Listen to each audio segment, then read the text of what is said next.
Justement, je m'en vais vous poser la question. Quelle lecture faites-vous donc de la dernière déclaration donc de l'ONU, hein, à l'article 25 donc du pacte qui garantit donc à tout citoyen non seulement donc le droit de voter, mais aussi celui donc d'être élu et de participer donc aux élections présidentielles dans le cas de M. Tidiam Thiam. Quelle lecture faites-vous de cette de communiqué? Les déclarations de l'ONU doivent être, je ne vais pas dire plus corsées, parce que la déclaration, elle est liminaire, elle est claire. Elle appuie des éléments que nous retrouvons même déjà dans la Déclaration universelle des droits de l'homme, hein, à laquelle la Côte d'Ivoire est signataire. Cette intervention de l'ONU vient renforcer, pour ma part et pour notre part au CACI, les dispositions de la CEDEAO relative au protocole additionnel, comme on le dit, sur la bonne gouvernance et la démocratie, et même sur le protocole de l'Union africaine.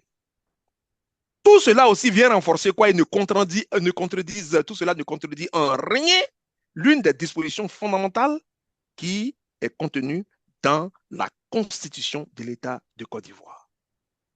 Donc, la déclaration de l'ONU vient renforcer et rappelle à tous les Ivoiriens et à toutes les Ivoiriennes les engagements que nous avons pris. Est-ce qu'une façon pour l'ONU d'interpeller le régime en Côte d'Ivoire?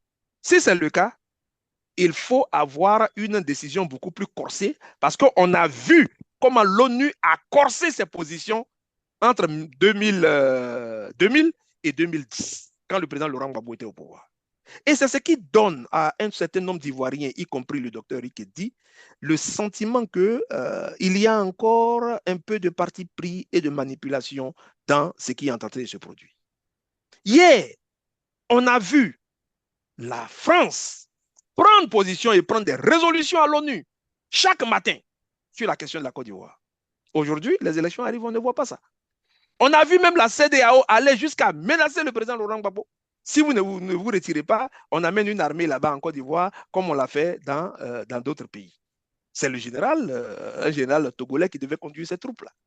Oui. Donc, tout cela, ce n'est pas dire que nous sommes en train de souhaiter qu'il y ait en Côte d'Ivoire une intervention militaire internationale, ou bien qu'on reparte encore créer l'ONU pour venir s'interposer, ou bien descendre en Côte d'Ivoire. On sait ce à quoi tout ça, ça peut conduire. Mais non, ce que nous sommes en train de dire, c'est que la déclaration de l'ONU, nous prenons acte, mais nous trouvons qu'elle doit être plus corsée que cela.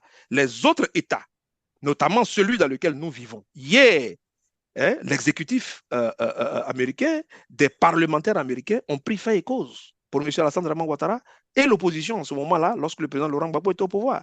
Aujourd'hui, on va de violation en violation de la Constitution et puis on n'entend rien du côté donc de peut-être du Sénat sur ce qui est en train de se passer, que ce soit sous le régime du président Biden, que ce soit actuellement. Et je pense que ces éléments-là peuvent être un peu plus forts et pesés parce qu'après tout, ce sont des artifices de diplomatie qui sont utilisés pour faire avancer les choses et amener les pays à respecter aussi leurs engagements. La Côte d'Ivoire a beaucoup d'engagements au niveau international. Le régime présent en Côte d'Ivoire en fait fi, mais il faut trouver les moyens en tout cas de pouvoir faire avancer. Donc nous prenons acte de la décision ou bien de l'intervention de l'ONU, mais nous trouvons qu'il en faut un peu plus.